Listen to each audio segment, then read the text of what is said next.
Hello, everyone. How are you doing? Would like to welcome you to our re-recording of the Franconia Soaring safety operations. This was done in a Zoom meeting before, but we were unable to record it, so we have made this re-recording. And this is on ground and airport operations, specifically for the 2020 season.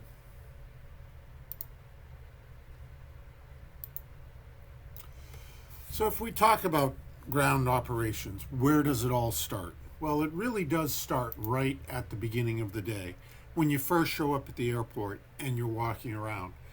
Probably before you left home, it would have been a good thing to have gotten a weather briefing. And for glider pilots, usually you're going to look at the weather a little bit more than a traditional weather briefing. But if you're not familiar with it, you probably do want to try out flight service, now Leidos flight service. And also you can use the classic telephone method, 1-800-WX-BRIEF. And you can also do that online at the 1-800-WXBRIEF.com, if I do recall correctly.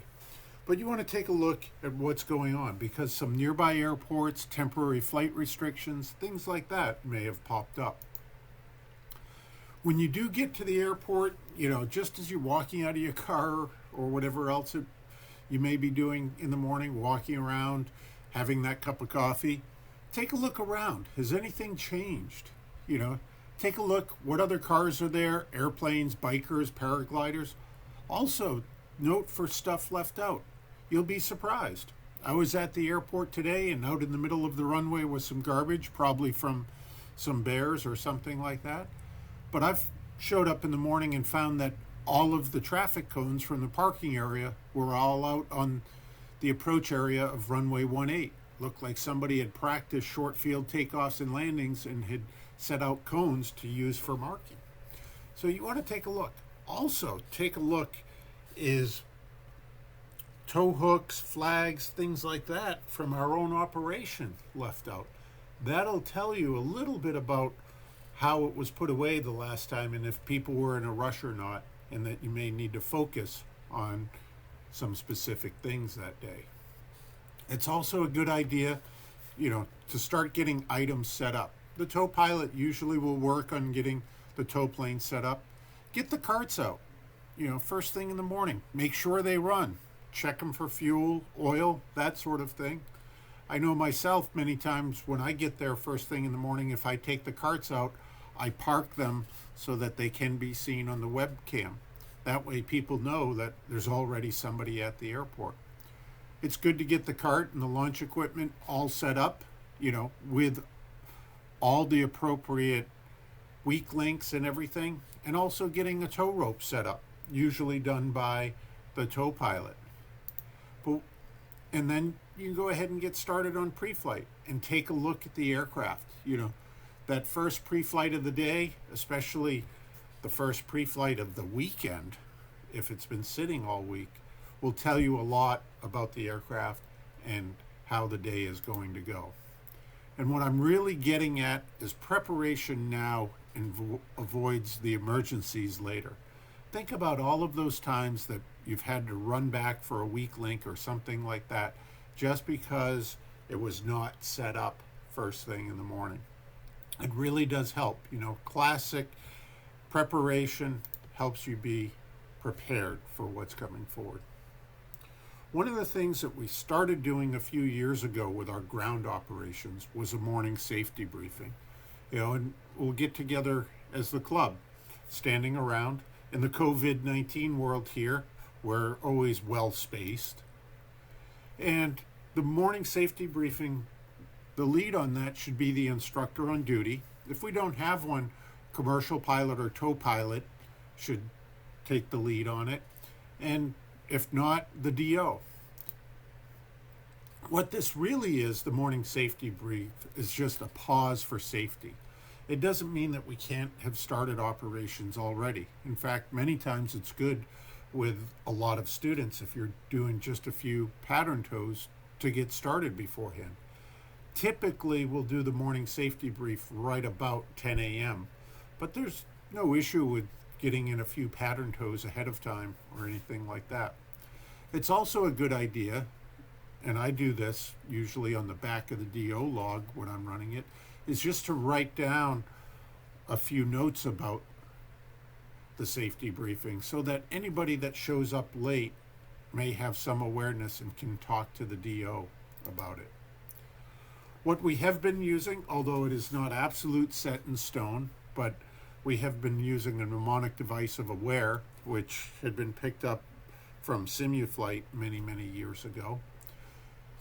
The A is for aircraft, the W for weather, the second A is for the airport, R is for the route. For us glider pilots, think about that for cross-country considerations. And E is for extra, anything else that has come up.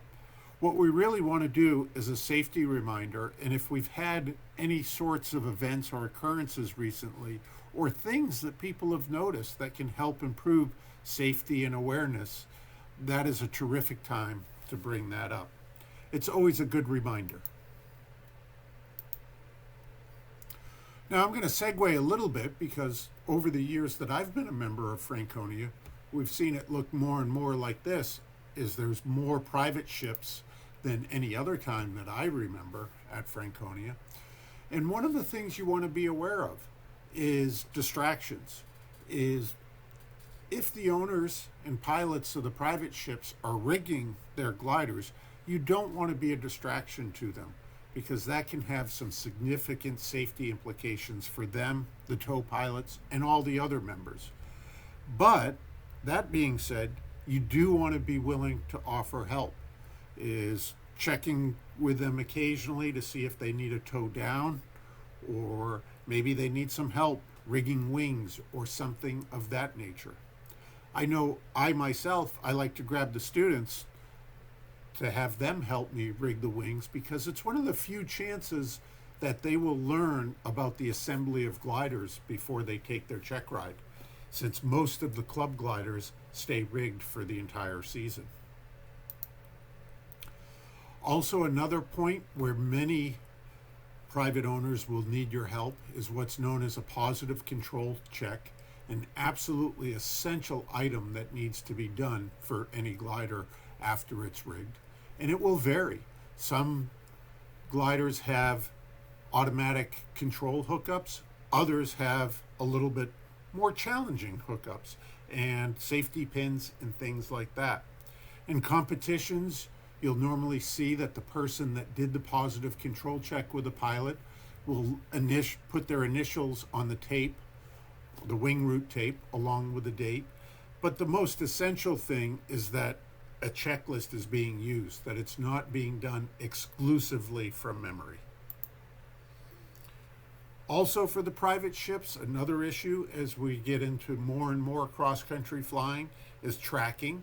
And this is also essential for the students, because we do have a few gliders in our fleet that you really can go places, like the B4 and even the Grobe. Is what we really do want is at least everyone to have a cell phone with them. Is we may not have the best coverage around our area, but it will definitely help. Also, another item just for awareness of who is still out there is tail dollies for gliders. We really should be leaving them at the clubhouse, including the Grobe tail wheel, because how many times have you rode down with a cart to the Grobe, gotten there to find out that the tail wheel is in the other cart, which is all the way down the other end or off doing something else. Whereas anytime that the Grobe lands, you can stop by the midfield point, the clubhouse, and grab the tail wheel. That's one way that'll help a little bit with tracking. Other things with tracking is it does help to tell the DO where you're going, what your plan is for the day. Also, more and more of us are starting to get tracking devices. There are personal locator beacons, which are in an emergency situation only, which requires the pilot to activate them. But there's also satellite trackers, which a few people, including myself, use. And you can sometimes watch those on glideport.aero, but satellite trackers many times also have their own unique website. As an example, this is one of the things that I have. I clip it to my trailer, I put it near the keys in my car, and I also give it to the DO. But I use a satellite tracker, so if they're ever curious where I am at, they can find me.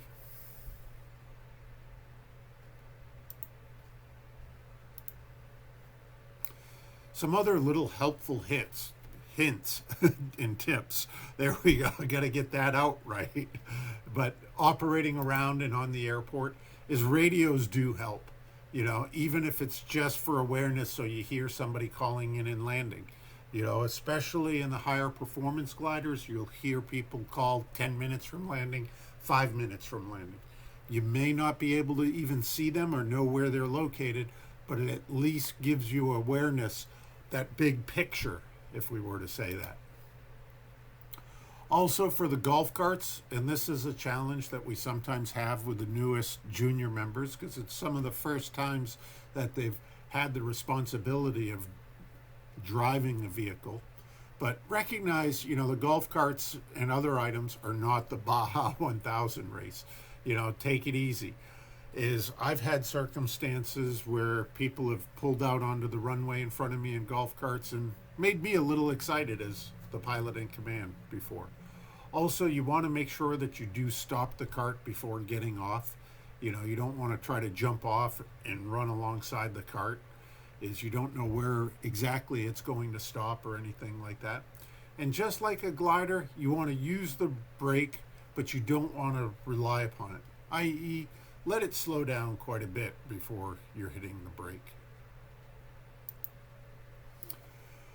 Another question that is quite often asked is about the ground tow ropes on the back of the golf carts.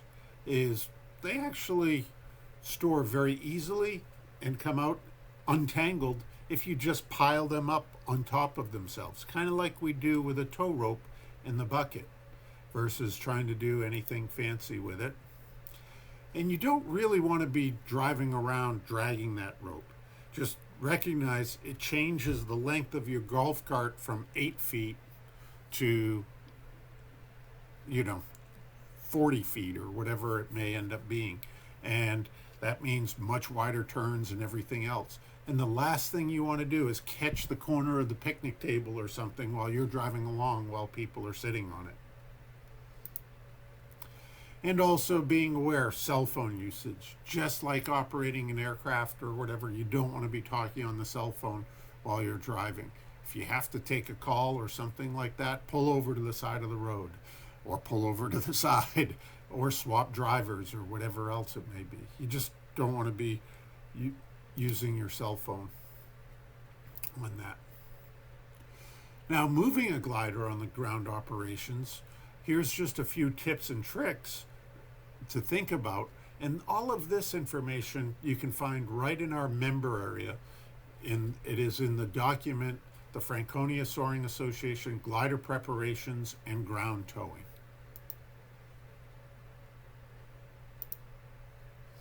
Is the rope length.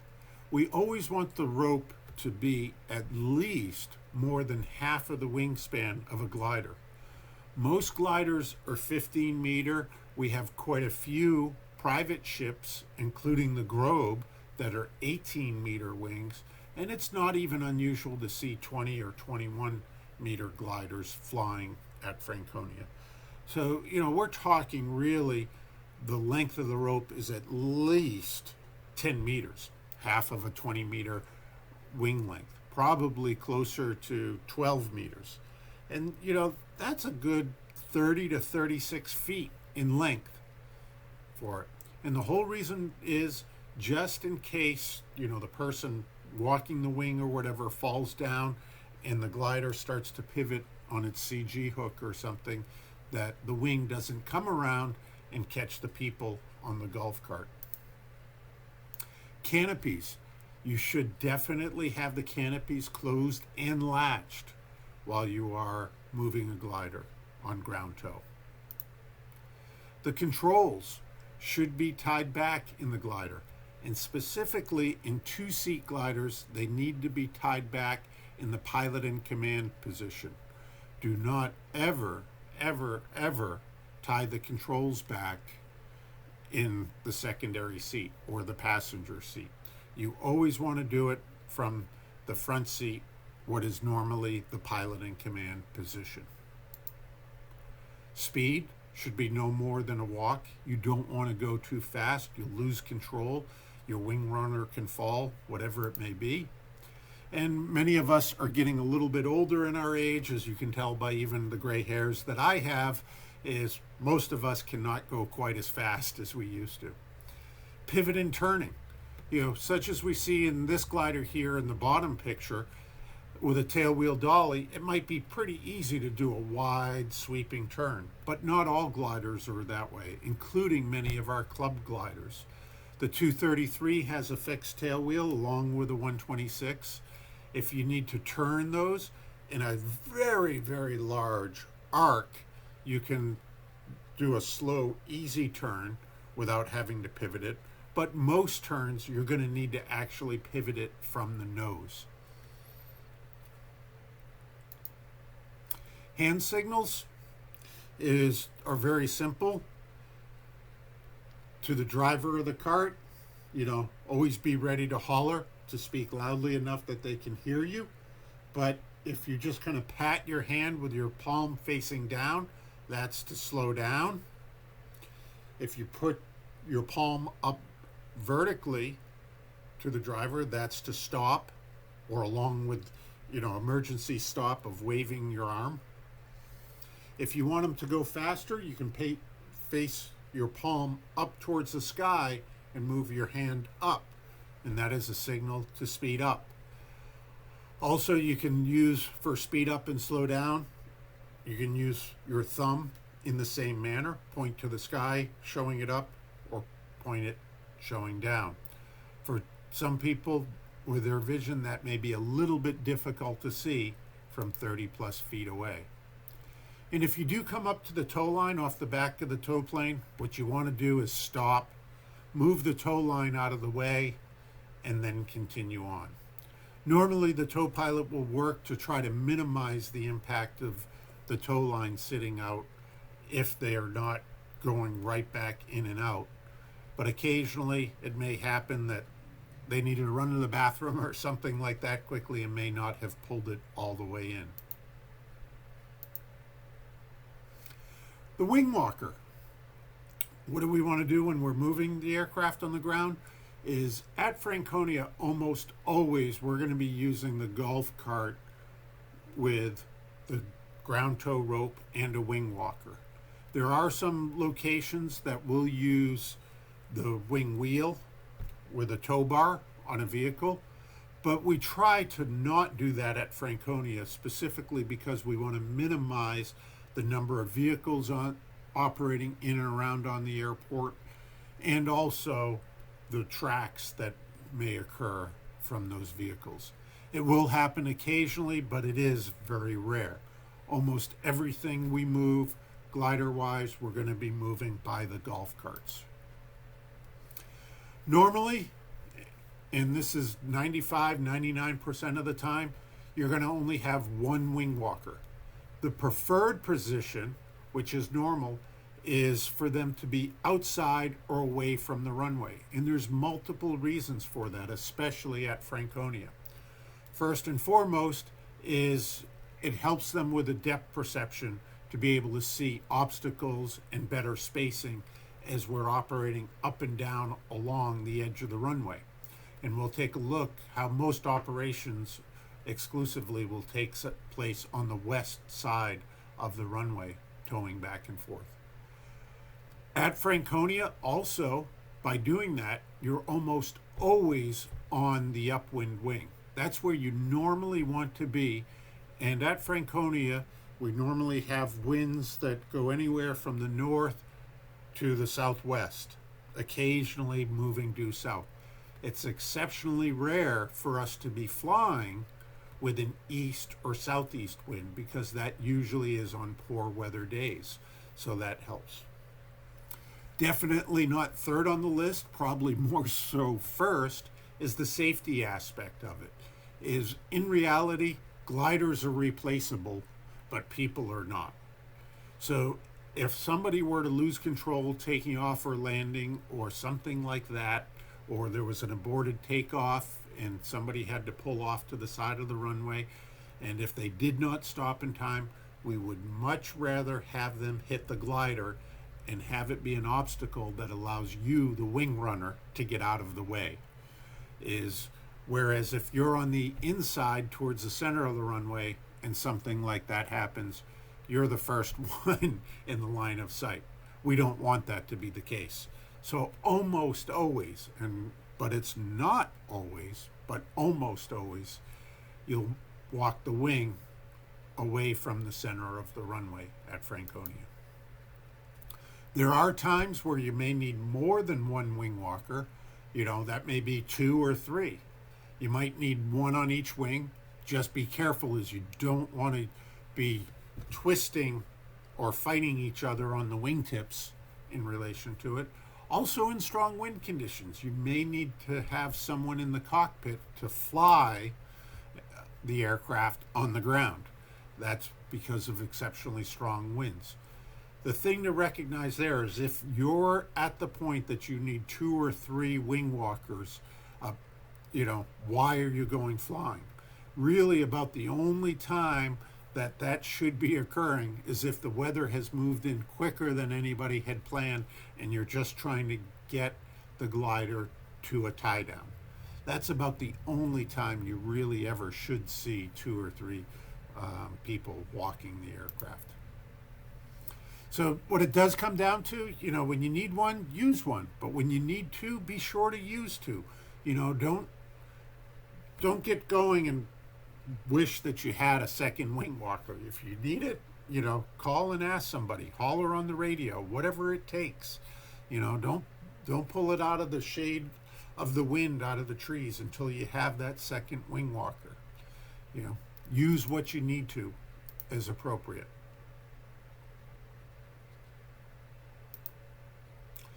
One thing I will caution, there are times where you may want, in a bit stronger winds, the dive brakes partially open. But also remember, what is attached to the spoilers in most gliders is the brakes. And the brakes produce a tremendous amount of heat. This happened a few years ago, I believe, in Great Britain, but that's exactly what was going on. Some recent takeoffs and landings, the brakes were warm, was windy. They tied back the dive brakes and had the brake on and dragging as they were walking it back for launch, and it ended up catching fire. It can happen, and you don't want it to happen to us. So with all of this, there's different things, but I put this out there and just think about what could happen here. Is this really a good idea? Do you really want to be standing up that high? Where are you going to fall? What happens if the person driving the vehicle? This is just not a good idea all the way around. Now, if you are wing walking the aircraft and someone is starting to take off, or you see an aircraft coming into land, what you normally want to do, probably 99% of the time, is stop and lower the wing that is in towards the center of the runway and wait for the aircraft to pass. It won't take long. A minute or 2 is all it will take. If you see them, you probably can wait until you see them coming in for landing. When they're turning the base to final is probably a good time to go ahead and stop. If they're taking off, you'll recognize that the tow line is all the way pulled out. Everybody's ready. You see the waggle of the tails on both the tow plane and the glider about to take off. You definitely want to do it. There are a few exceptions to that, though, that you want to be aware of. Is if you were up by what we'll call the gut, up towards runway 18, or maybe you're sticking out a little bit far as you're going by the clubhouse, you may want to continue because you'll get out of the way quicker and be less of a burden in a couple particular areas. But most times you probably want to stop and lower the wing towards the runway. Also, if you're not using the glider right away, you normally want to secure the glider while you're waiting on the ground. There are times, and we'll see some pictures where we have staging of gliders like this. And if you're not using the aircraft, is you want to make sure that it is away from the runway. And best, if you know it's not, if you're unsure of how long until it's going to be used again, is to put it near or almost right on the tie down. You know, calm wind conditions, if you have a high likelihood that it's going to be used again, you don't necessarily have to tie it down. But if you put it back right next to its normal tie down spot, it makes things easier at the end of the day. We also, a couple years ago, did have a circumstance, you know, where someone taxied into one of the gliders. And I know, I saw that glider sitting out away from its normal tie down, and I kind of kicked myself to this day still, because I saw it out there and I'm like, I'd rather have that over by its regular tie down than out in front of the airplanes that are tied down in the background. And lo and behold, I really wish I had done something about it. I was not the last one to use it, but I saw it there and it crossed my mind and I didn't act on it. So, you know, I look at that as partially my fault. If you are waiting on the ground and it is a little bit breezy, you know, say about 10 knots of wind, you probably want to tie the spoilers back open or leave them open depending upon the glider that you're in. And in a crosswind, it's usually best to lower the downwind wing. And we'll talk about that a little bit later on with the launch procedures. But what's going to happen is it's going to get lifted up and pushed over so that the downwind wing is on the ground anyways. That's one of the reasons we have some old tires with ropes on them. There's a couple different uses for them, but those can be used as weights on the end of the wingtips to help hold the wings in position, especially in windier days. So you want to be aware of that. If it's going to be sitting for a while and it's an aircraft that has a tail wheel, tail dolly that's pivoting, you may want to remove the tail dolly on it. That way it doesn't pivot around in the wind. You do need to be careful with ones that have pivoting tail wheels like our Blanik L23, is that could end up swinging around to either side. So there are a few different things you may want to consider there. You may actually want to tie it down some. You may also consider chalking the tail wheel. You know, there's a few different things that you can do in those circumstances. So let's talk a little bit about the airport setup. Here's Google Earth looking down at Franconia in most normal operations. We have runway 36 and runway 18. In the chart supplement, formerly called the Airport Facilities Directory, and with what the state has on file, it is listed as 2,300 feet long and 150 feet wide. In reality, you're going to find it's a little bit different. You can see it's not, you know, an engineered piece of pavement like Boston Logan. It is a quaint mountain grass field in New England. So depending upon how you're measuring it, you can find that the runway is up to about 2,450 feet long in our area of normal operation. That's going from the fence line here up to just before the road.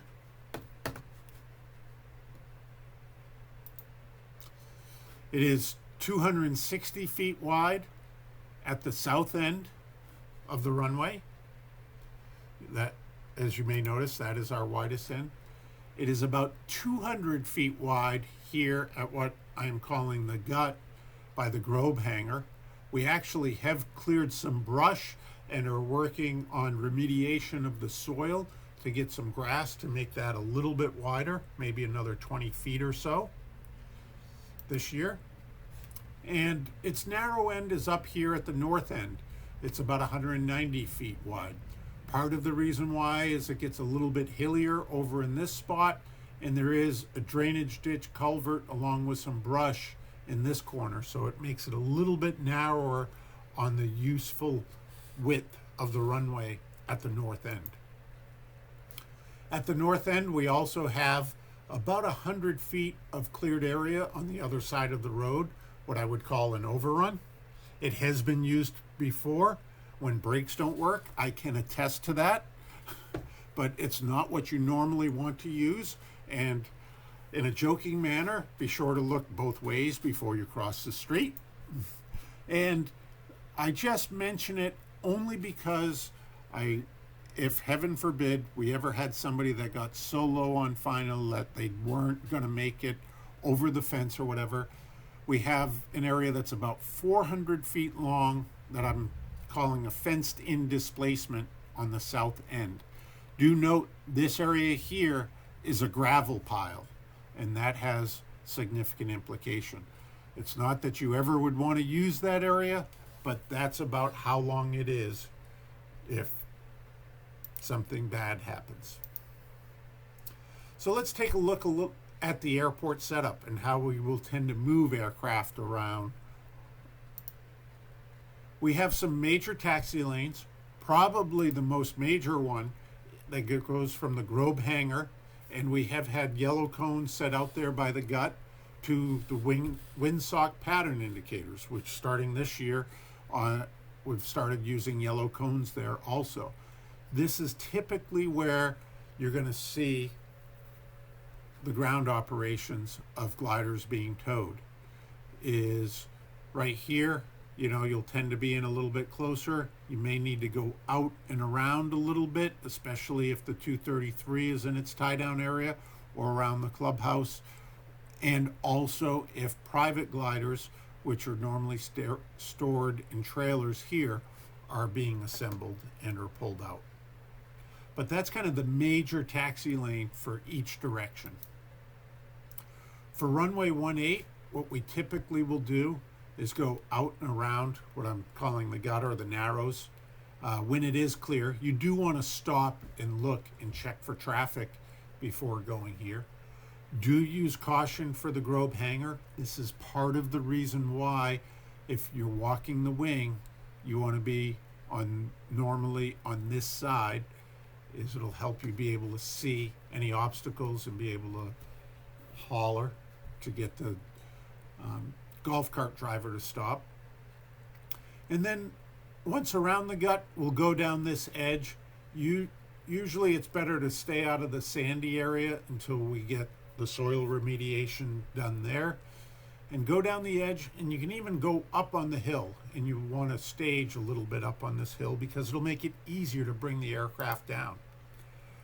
Runway 36, although it's more challenging this year in 2020 because we have most of the club gliders tied down there due to soil remediation taking place in this area right now. We have more gliders tied down here, but our normal operation is you'll want to go west of the windsock, which is located right here, following this dashed line, and then around to the staging area. If you're unable to do that or it's too difficult, you can proceed direct, which we'll talk about, to the launch lanes, but you want to have a minimum impact on the operations. First thing before anybody's flying, not a big deal. A busy day when everybody wants to fly, it's great soaring conditions, you really got to keep your wits about you and be looking for traffic in the tow plane. Let's talk about the setup if we're using runway 18. That is the most uncommon runway for us to use because it's in southerly winds and easterly winds. But what we have done is we've put 3 no parking signs that are right up against the edge of the road. Is the first one, which is closest to this area, is the launching lane. What you want to do is stage the glider here for launching and get the tail towards the parking sign and the nose towards the center of the far end of the runway. Do note, just trying to prevent people from parking and pulling up close, there are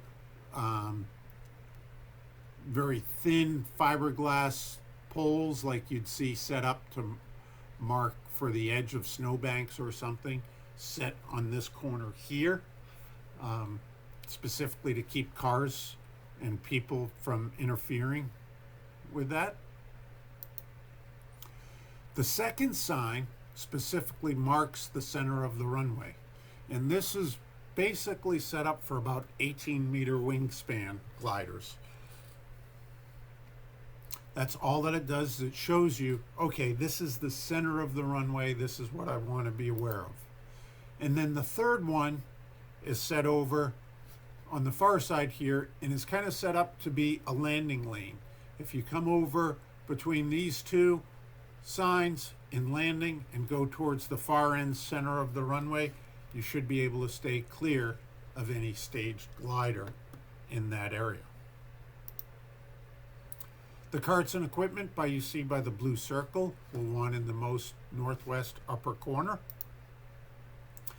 And normally what we want to do is start lining up the gliders and staging them on the slight rise. This way we don't have to use the golf cart. They're up on a little bit of a hill, enough that it's easy for just about any size glider, including the Grobe, to give it a push and have enough momentum to get it down, to get it established in the launching lane. The tow plane, if it's not going out absolutely immediately but needs to wait for a minute or two, we'll normally want to stage it as far off in this corner as we can. We've started cutting grass in this area here as compared to previous years, so you pull up very tight into this corner. Just do be aware, occasionally bikers and hikers will park their cars there, which will have an impact on you not being able to use that spot. Or also, especially in the beginning of the season, this area here that looks a little bit more brown up in the most northeastern corner can be wet and very soft. But if it's dry, that's probably the best place for us to put the tow plane, because the tow plane can taxi in, pull right up there, pivot and do a 180, and the tow line is right out here for whoever is staging on the glider. If not, it's a little bit more challenging, but it's secondary is we probably want to be back here closer to the mall hangar so that you can end up seeing the ground crew and everything. We strongly encourage the tow pilots to use these two staging areas if we're using runway 18 versus going back down to the hut. We do find many times it's hard to get a hold of somebody, and we end up waiting a significant amount of time for the tow plane if they're not staged back in this area. A few things to just note with the tow plane when we're talking about ground operations is propeller safety is most paramount. You know, ground operations, you never want to approach it from the front, always approach it from behind. You know, if you need to talk to the tow pilot, it's good to tap the wingtip as you walk out there to make sure that you have their attention. Do not approach it unless they are specifically looking at you and know that you are right there. You want to also be careful, like in this situation where it's being stored, is the tow pilot can whip the tow plane around very, very quickly. So you want to be aware of that. And this is just a good example. This is tucked back in that corner, out of the way, not blocking the landing lane, and you can even see the tow rope as it's brought back to where the staging of the gliders is taking place. The general public doesn't really know or think much, and probably doesn't even see or understand that there's a large metal club swinging around on the front of the tow plane. So really what we are trying to do is to keep the public away from the tow plane by parking in these areas. You know, and as I did mention, we're also trying to keep it from blocking the landing in the taxi paths. Let's go to the other end of the runway. And this is the runway 36 setup. And I'm just going to point out one little item. This is left over from many years ago, but you actually can see the difference in the grass. At one time, I don't know if it was because they were put down with white lime or whether it is actually white grass, but you can actually see some runway centerline light or runway centerline stripes, thank you, in the middle of the grassy area on the approach end of runway 36. Down at the end of runway 36, there are a couple white posts. We have 2 launching lanes down there versus only 1 on runway 18. We have 1 post that's painted white right here, and another one that's closer to the center of the runway that's also painted white. Those are far enough apart to basically allow a 20-meter glider in both positions. You get into a super glider, 25 meters, you're going to have to take up both lanes. But 18-meter gliders, you should be able to put 2 of them side by side on this. How you can tell, there are reflectors on them. They're specifically kept and painted white. Also, there's a hook to hang stuff on, which makes it easier to see and help you keep things organized. This is where you really should be putting pigtails, flags, stuff like that, so that they don't get left out at night. They'll be easy to see right there. Further on, we have the 2 launch lanes. We also have 1 landing lane, and this is the furthest over on the east. Kind of think about it as I was mentioning the runway stripes, but it's basically, think about the runway stripes to the east of the trees is where it is. It's actually pretty easy to see when you are coming in for landing also, and it is the area that you want to avoid because the tow plane will come in here dragging the rope.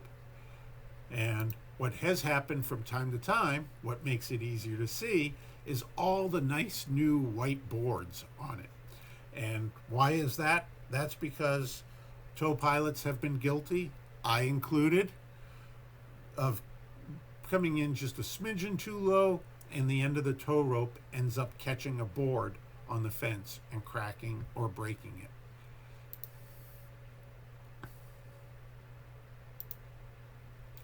Carts and equipment on runway 36 should be kept over on the most southwest corner. There actually is a fence post that has 3 rings in it, so you can put up one of the big shade umbrellas to help keep you cool down there. And when you do bring a glider down, you'll normally bring it down and around, have to probably pivot it unless you have a pivoting tail wheel or dolly. And even the L23, if you're going to make a sharp corner, we strongly encourage and want you to put weight on the nose whenever you're doing a strong pivot in the L23. But would come down, stage, go up and over here, or you can come down with a golf cart, and if you come down and just make a sharp corner and drive back this way with a golf cart, you should have plenty of room to release and then pivot the glider. Normally we want to start staging the gliders, as I was mentioning, in a row here. When it gets busy, such as Greater Boston or Post Mills visiting us, we'll have a longer line, but do be aware it moves very quickly, especially if we have more than 1 tow plane. 2 tow planes with 2 launch lanes. Gliders are going to be feeding out into these launch lanes very quickly. So you want to be ready to move to the far second launch lane. There is just about enough room if somebody needs to kind of be pulled out of the queue that you can tuck a glider tightly back into this area, but you don't want to pre-plan on staging a glider there. That's kind of an abnormal type of thing. And the tow plane will normally use the cones and the windsock as a little bit of a protection from the public and others. Is it normally will pull up and stage here so that the tow rope is feeding back to the launch lanes, or sometimes up on the northerly end of the segmented circle traffic pattern indicators by the windsock. This is just a little bit of an example how you can see runway 36 being used by multiple gliders. You see the B4 coming in to land over the landing lane. Launch lane number 2, you see the Grove set up. Launch lane number 1, you see the 233, and Greater Boston's Pooch is basically getting set up to get pulled out when the next one launches. Normally what we do want to do also, and the typical wind direction will favor this anyways, we normally want to keep the wing lowered down towards the launching lane. That will just give any extra space to the landing aircraft. And when we do talk about landing, here's just how it tends to go so that you are aware. Is landing on runway 36 will come in on the east side of the runway, and typically we'll ask the pilots to carry the momentum, and where we have a large wide grassy area out here is work on turning and keeping the landing lane open for other gliders by pulling off to the side of the runway. You don't want to pull off too fast so that you end up finding a tree or people. You want to be very cognizant of people using this area or transient aircraft that have been tied down out here pulling out, and even occasionally, people that are not very familiar with the operation driving out to another glider with a golf cart or something. And on runway 18, we do basically just the same thing. Is you're going to land on the east side of the runway, and we're looking for you to kind of keep it sweeping, go past the gut, and end up coming to a stop here. Now, we do a lot of training. There may be specific circumstances where differences in the approach and landing will occur. There may be times where max effort braking is used to simulate like off airport. There can be premature terminations of tow or rope brakes where the aircraft will be landing downwind. So if you're going back and forth with a golf cart, it is just so important to keep to the edge here and be looking in both directions all the time. So there's a good review of ground operations for us. And now we're starting to get ready for the launch. Are you ready for that? Thank you.